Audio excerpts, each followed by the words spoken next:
friends, welcome to Freshly in Home. நான் உங்க ஷாலினி. நம்ம சேனல்ல வீடியோ பார்த்து ரொம்ப நாள் ஆச்சுங்க. ஸோ இப்போல்லாம் வீடியோவே போடுறதையே விட்டுட்டேன். ஸோ இனிமேல் கொஞ்சமாக வீடியோ போடுறதுக்கு கண்டிப்பாக ட்ரை பண்ணுறேன். நிறையா ரெசிபிஸ் போடுறதுக்கும் ஷார்ட்ஸ் போடுறதுக்கும் நான் ட்ரை பண்ணுறேன். ஓகேவா? ஸோ ரொம்ப நாள் கழிச்சு வீடியோ போடுறதுனால இன்றைக்கி ஒரு ஸ்பெஷலான ரெசிபியோடு இன்றைக்கி நம்ம ஸ்டார்ட் பண்ண போகிறோம். ஸோ இன்றைக்கி நான் என்ன பண்ண போகிறேன்னு பார்த்தீங்கன்னா, ஒரு சூப்பரான restaurant style chicken biryani. Street food இருக்கு இல்லையா, ரோட் சைடில் நம்ம வாங்கி சாப்பிடுவோம்ல, சில்லி சிக்கன், அதை எப்படி பண்ணுறதுங்கிறது தான் பார்க்க போகிறோம். இதெல்லாம் குயிக்காக இன்ஸ்டண்ட்டாக பண்ணக்கூடியது. ஸோ சட்னி எப்படி பண்ணுறது அப்படிங்கிறத தான் பார்க்க போகிறோம். அதுக்கு முன்னாடி இன்றைக்கி நான் வந்து பாஸ்மதி ரைஸ் யூஸ் பண்ண போகிறேன் இல்லையா, அது ஃபஸ்ட்டு எந்த பாஸ்மதி ரைஸ்ன்னு நம்ம பார்த்துக்கலாம். நான் யூஸ் பண்ணுற பாஸ்மதி ரைஸ் பார்த்திங்க அப்படின்னா இந்தியா கேட்டோடது சூப்பர் ப்ளூ கலர் இருக்கு இல்லையா, இந்த பாஸ்மதி ரைஸ் தான் யூஸ் பண்ணுவேன். இதோட ஃப்ளேவர் பார்த்திங்கன்னா அட்டகாசமாக இருக்குங்க. அதே மாதிரி ரைஸ் நல்லா லாங்காக இருக்கும், நல்லாயிருக்கும். ஸோ ஃபஸ்ட்டு அதுக்கு முன்னாடி என்ன பண்ணுறேன் அப்படின்னா, ஒரு 600 கிராம்ஸ் ரைஸ் வந்து நான் எடுத்து ஊற வச்சுக்கிறேன். அதே மாதிரி 600 கிராம்ஸ் சிக்கன் எடுத்திருக்கேன். எப்பவுமே கறியும் அரிசியும் ஈக்குவல் குவான்டிட்டியில் போட்டோம் அப்படின்னம்னா பிரியாணி சூப்பராக பக்காவாக வருங்க. டேஸ்ட்டும் செம்மையாக இருக்கும். அப்படியே நம்ம ரெஸ்டாரண்ட்டில் சாப்பிட்ற மாதிரியே இருக்கும். இன்னும் சொல்லணும்னா அதை விடவே ரொம்ப நல்லாயிருக்கும். ஸோ அதை தான் பார்க்க போகிறோம். இப்போ இந்த ரைஸை வந்து நம்ம வந்து ஊற வச்சுக்கலாம். இப்போ பார்த்தீங்கன்னா நான் இந்த டம்ளர் எடுத்திருக்கேன். இந்த டம்ளரோட அளவு பார்த்தீங்க அப்படின்னா 1/4 கிலோ. ஓகேங்களா? பர்ஃபெக்டாக 1/4 கிலோ இருக்கும். ஸோ நான் இதில் வந்து 2.5 டம்ளர் அரிசி எடுத்துக்க போகிறேன். இப்போ இந்த அரிசி வந்து நம்மளுக்கு வந்து ஒரு 20 மினிட்ஸ் நல்லா ஊறணும். அந்த 20 மினிட்ஸ்க்குள்ளாரையே நம்ம பிரியாணிக்கு தேவையான எல்லாத்தையும் ரெடி பண்ணிக்கலாம். சிக்கனை மேரினேட் பண்ணி வச்சுக்கலாம். பார்த்திங்கன்னா நான் ஒரு 2.5 டம்ளர் வந்து அரிசி எடுத்துட்டேன். இதை நல்லா கழிஞ்சிட்டு 2 வாட்டி நல்லா வாஷ் பண்ணி எடுத்துட்டு நல்லா கழிஞ்சிட்டு இதை வந்து ஒரு 20 மினிட்ஸ் நம்ம ஊற வச்சுக்கலாம். ஓகேங்களா? ஸோ இப்போ இது முடிஞ்சதுக்கப்புறம் நம்ம என்னெல்லாம் எடுத்துக்கணும், அதுக்கான இன்க்ரீடியன்ஸ்லாம் என்னென்ன, அதை எப்படி ரெடி பண்ணுறது அப்படிங்கிறத நம்ம பார்க்கலாம். ஓகேவா? இன்றைக்கி நம்ம சிக்கன் பிரியாணி ரெடி பண்ணுறதுக்கு முன்னாடி என்ன பண்ணலான்னா, சில்லியை வந்து ஃபஸ்ட்டு ரெடி பண்ணி வச்சுக்கலாம். இது வந்து இன்ஸ்டண்ட்டான சில்லி தான். ஓகேங்களா? இதுக்கு வந்து நான் ஒரு ரெடிமேட் மசாலா இருக்குது, அது போட்டு தான் இன்றைக்கி பண்ண போகிறேன். இது வந்து பார்த்திங்கன்னா நம்ம ரோட் சைடில் சாப்பிட்றோம்ல, எக்ஸாக்டாக அந்த ஃப்ளேவரே வரும். அதுக்காக தான் இன்றைக்கி நம்ம பண்ண போகிறோம். நான் ஒரு 3/4 கிலோ சிக்கன் எடுத்திருக்கேன். ரொம்ப சின்னதாகவும் இல்லாமல் ரொம்ப பெருசாகவும் இல்லாமல் ஒரு நார்மல் சைஸில் இந்த மாதிரி கட் பண்ணி நல்லா வாஷ் பண்ணி எடுத்து வச்சுக்கோங்க. இது கூடவே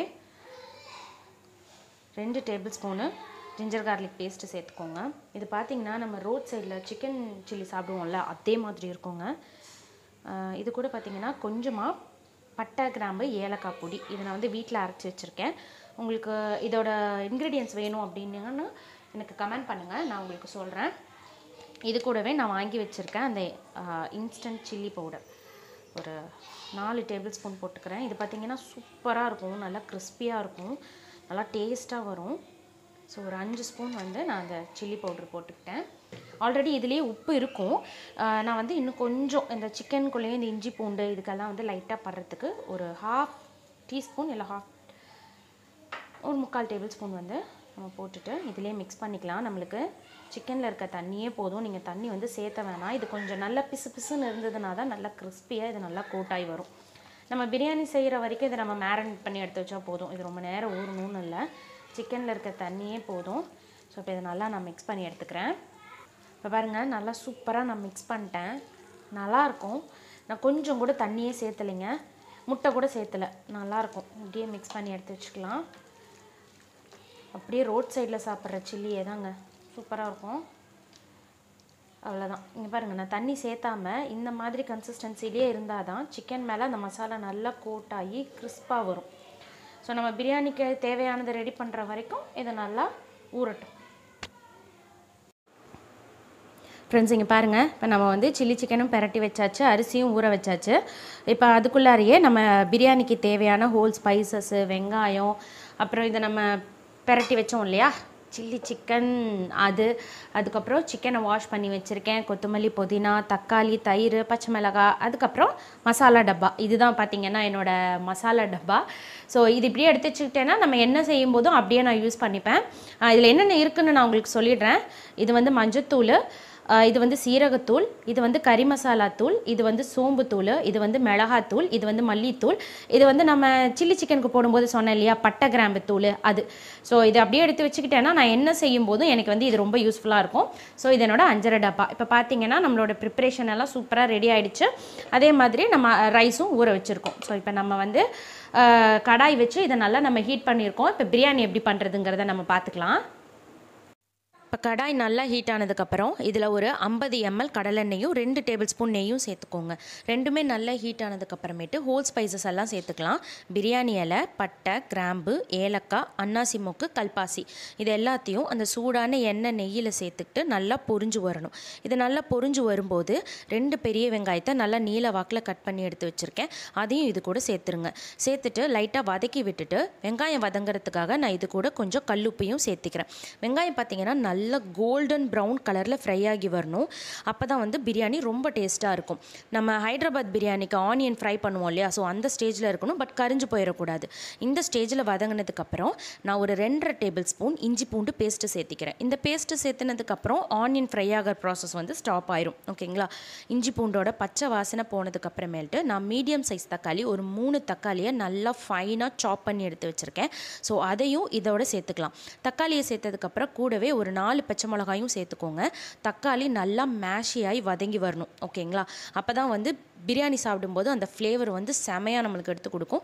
ஸோ எப்பவும் போல் தக்காளி வதங்கிறதுக்கும் கொஞ்சமாக கல்லுப்பு சேர்த்துட்டு ஒரு மூடி போட்டு ஒரு 3 நிமிஷம் விட்டிங்கன்னு வைங்களேன், தக்காளி இருந்த இடமே தெரியாத அளவுக்கு சூப்பராக மேஷியாகி வந்துடுங்க. தக்காளி நல்லா மேஷி ஆனதுக்கப்புறமேல்ட்டு நான் நறுக்கி வச்சுருக்க கொத்தமல்லி புதினாவை நல்லா வாஷ் பண்ணி இதோட சேர்த்துக்கிறேன். கொத்தமல்லி புதினா போட்டதுக்கப்புறமும் பார்த்திங்க அப்படின்னா அதையும் ரொம்ப வதக்கக்கூடாது. லைட்டாக சுருண்டு வந்திருக்கணும். அந்த கீரை சுருண்டு வரும் இல்லையா, அந்த மாதிரி வரும் வரைக்கும் கொஞ்சம் லைட்டாக வதக்கி விட்டுட்டு மசாலா பொடியெல்லாம் சேர்த்துக்கலாம். 1/2 டீஸ்பூன் மஞ்சத்தூள், 1 டீஸ்பூன் மிளகாத்தூள், 3/4 டீஸ்பூன் தனியாத்தூள், மல்லித்தூள்னு சொல்லுவோம் இல்லையா, அதை சேர்த்துக்கோங்க. 1 டீஸ்பூன் கரம் மசாலா, 1/2 டீஸ்பூன் நம்ம சில்லிக்கு போட்டோம் இல்லையா பட்டை கிராம்பு தூள் அதுக்கப்புறம் சின்ன ஸ்பூனில் 1 டீஸ்பூன் பார்த்திங்க அப்படின்னா காஷ்மீரி மிளகாத்தூள். எதுக்காக அப்படின்னா கலருக்காக சேர்த்துக்கிறதுக்கு. நம்ம ஃபுட் கலர் எதுவுமே சேர்த்துக்க வேணாம். இந்த மசாலாஸோட கலரே பார்த்திங்கன்னா ஒரு நேச்சுரல் கலரில் சூப்பராக வரும். ஸோ இந்த பொடியெல்லாம் சேர்த்ததுக்கு அப்புறமேல்ட்டு இதோட பச்சை வாசனை போகிற வரைக்கும் கொஞ்சம் மீடியம் ஃப்ளேம்லேருந்து ஹை ஃப்ளேம் வரைக்கும் வச்சுட்டு நல்லா ஃப்ரை பண்ணி விட்டுருங்க. இதோட வாசனை எல்லாம் போனதுக்கப்புறம் அப்படியே லைட்டாக தொக்கு மாதிரி எண்ணெய் பிரிஞ்சு வரும். அந்த ஸ்டேஜில் நல்லா திக்கான தயிர், புளிக்காத தயிர் 1 கப்பு எடுத்து அந்த தொக்கோடு நல்லா சேர்த்துட்டு நல்லா மிக்ஸ் பண்ணி விடுங்க. தயிர் பார்த்திங்க அப்படின்னா திரிஞ்சிரும். ஸோ லைட்டாக கலந்து விட்டுட்டு இப்போ வந்து நம்ம சிக்கனை சேர்த்துக்கலாம். நான் 600 கிராம் சிக்கன் எடுத்திருக்கேன் இல்லையா, அதை நல்லா வாஷ் பண்ணி எடுத்துக்கோங்க. பிரியாணிக்கு எப்போவுமே சிக்கனை வந்து வெறும் சக்கையாக வாங்காதீங்க, வெறும் பீஸாகவே இருக்க மாதிரி வாங்காதீங்க. எலும்போடு இருக்கிற மாதிரி வாங்கினீங்கன்னா பிரியாணி ரொம்பவே டேஸ்ட்டாக இருக்குங்க. ஸோ சிக்கன் எல்லாத்தையுமே சேர்த்துட்டு நல்லாவே கலந்து விட்டுருங்க. இது கொஞ்சம் நேரம் நம்ம 10 நிமிஷம் ஹை ஃப்ளேமில் வச்சு லிட் போட்டு க்ளோஸ் பண்ணி நம்ம அப்படியே விடணும். அப்போ தான் வந்து சிக்கனுக்குள்ளே இந்த மசாலா, காரம், உப்பு எல்லாமே வந்து நல்லா இறங்கி வரும். ஸோ அது வரைக்கும் நம்ம விட்டு இடையிலேயே பார்த்தீங்க அப்படின்னா இன்னொரு அடுப்பில் நம்ம சில்லி பொரிச்சுக்கலாம். சில்லி பொரிக்கிறதுக்கு பார்த்தீங்கன்னா நான் டீப் ஃப்ரை பண்ண போகிறேன். அதுக்கு ஒரு கடாயில் எண்ணெய் விட்டுட்டு மீடியம் ஃப்ளேமில் எண்ணெயை நல்லா காய வச்சுட்டு ஒவ்வொரு பீஸாக எடுத்து சேர்த்துக்கோங்க. நீங்கள் மீடியம் ஃப்ளேமில் வச்சுட்டு எண்ணெய் நல்லா காஞ்சதுக்கப்புறம் போட்டிங்கன்னா தான் நம்மளோட சிக்கன்ஸ் வந்து கடாயிலேயே ஒட்டிக்காது. ஓகேங்களா? ஸோ அந்த மாதிரி போட்டுட்டு ஒரு பக்கம் சில்லி ஃப்ரை பண்ணிட்டு ஒரு பக்கம் சிக்கனை இந்த மாதிரி பிரியாணிக்கு ரெடி பண்ணி முடிச்சாச்சுங்க. டக்குன்னு வேலை முடிஞ்சிடும். ஸோ இப்போ இதை நல்லா எண்ணெய் பிரிஞ்சு கிரேவி கன்சிஸ்டன்சிக்கு வந்துருச்சு. ஓகேவா? சிக்கன் நல்லா வெந்துருச்சு. இப்போ நம்ம என்ன பண்ணணும் அப்படின்னா இதுக்கு தண்ணி சேர்த்துக்கலாம். நம்ம அரிசி எந்த டம்ளரில் எடுத்தோமோ அதே டம்ளரில் 1 டம்ளர் அரிசிக்கு 1.5 டம்ளர் தண்ணி கணக்குக்கு எடுத்துக்கணும். நம்ம 2.5 டம்ளர் அரிசி சேர்த்துருக்கோம் இல்லையா, அதுக்கு நான் 4 டம்ளர் தண்ணி எடுத்திருக்கேன். அதை சேர்த்ததுக்கு அப்புறமேட்டு உப்பு செக் பண்ணி உப்பு போட்டுக்கோங்க. இந்த ஸ்டேஜில் உப்பு கொஞ்சம் வந்து தூக்கலாக தான் இருக்கணும். அப்போ தான் ரைஸோட சரியாக வரும். ஓகேங்களா? லிட் போட்டு ஒரு 10 நிமிஷம் நல்லா கொதிக்க விடுங்க. இப்போ அதே சைடில் பார்த்தீங்க அப்படின்னா சில்லி நம்மளுக்கு சூப்பராக ரெடி ஆயிடுச்சுங்க. இந்த இன்ஸ்டன்ட் மசாலா போட்டது வந்து அவ்வளோ டேஸ்ட்டாக இருக்கும். நான் சொன்ன மாதிரி நீங்கள் ரோட் சைடில் சாப்பிடுவீங்க இல்லையா, அந்த சில்லி டேஸ்ட்டே எக்ஸாக்டாக வரும். ஸோ சில்லியை பொரித்து எடுத்ததுக்கப்புறமா இந்த மாதிரி தண்ணி தளதளன்னு கொதிக்கும்போது நம்ம வாஷ் பண்ணி எடுத்து வச்சுருக்கிற பாஸ்மதி ரைஸை சேர்த்துக்கோங்க. ரைஸை சேர்த்ததுக்கப்புறமா நல்லா கலந்து விட்டுட்டு உப்பு காரம் எல்லாம் செக் பண்ணதுக்கப்புறமேட்டு ஹை ஃப்ளேம்லேயே வச்சு லிட்டு போட்டு க்ளோஸ் பண்ணிடுங்க. இப்போ வந்து ரைஸ் வந்து அரை பதத்துக்கு இல்லை 3/4 பதத்துக்கு வெந்து வரணும். நல்லா ஹை ஃப்ளேமில் வச்சுட்டு நீங்கள் லிட் க்ளோஸ் பண்ணிட்டீங்க அப்படின்னா ரைஸ் பார்த்தீங்க அப்படின்னா மேலே தெரியணும். இந்த மாதிரி தெரிகிற கன்சிஸ்டன்சிக்கு வந்ததுக்கப்புறம் ஃப்ளேமை ஃபுல்லாக லோ பண்ணி சிம் வச்சுருங்க. ரைஸ் உடையாத மாதிரி நல்லா மெதுவாக ஜென்டலாக கிளறி விட்டுட்டு நல்லா ஃப்ளாட் பண்ணி விட்டுருங்க. ஃப்ளாட் பண்ணி விட்டுட்டு இப்போ இதை நம்ம தம் போட போகிறதுனால நான் ஒரு அலுமினியம் ஃபாயில் எடுத்து லிட் போட்டு நல்லா க்ளோஸ் பண்ணிவிட்டு சைடெல்லாம் க்ரஷ் பண்ணி விட்டுட்டேன். இப்போ இதை வந்து நம்ம தம் போடுறதுக்கு எங்கிட்ட ஒரு பழைய தவா இருந்தது, அதை எடுத்து வச்சுக்கிட்டு மேலே வந்து இந்த நம்ம பிரியாணி தம் விட போகிறோம் இல்லையா, அந்த பிரியாணி எடுத்து மேலே வச்சுருங்க. ஓகேவா? லோ ஃப்ளேமில் வச்சுட்டு 8 நிமிஷம் வந்து மொபைலில் டைமர் வச்சுக்கோங்க. அதுக்கப்புறமா இதை நம்ம ஓப்பன் பண்ணி பார்க்கலாம். சிம்மிலேயே விட்டுட்டு ஒரு 3-4 நிமிஷம் அப்படியே விட்டுட்டேன். இப்போ கீழே இருந்த பேனையும் நான் எடுத்துட்டேன். இப்போ அப்படியே ஓப்பன் பண்ணிக்கலாம். ஆஹா செமங்க. இங்கே பாருங்கள், வாசமே அட்டகாசமாக இருக்குது. சாதம் குழையாது, நல்லா நீட்டமாக இருக்கும் அரிசி. அவ்வளோதாங்க, restaurant style basmati chicken biryani ready. So சூப்பராக இருக்குது.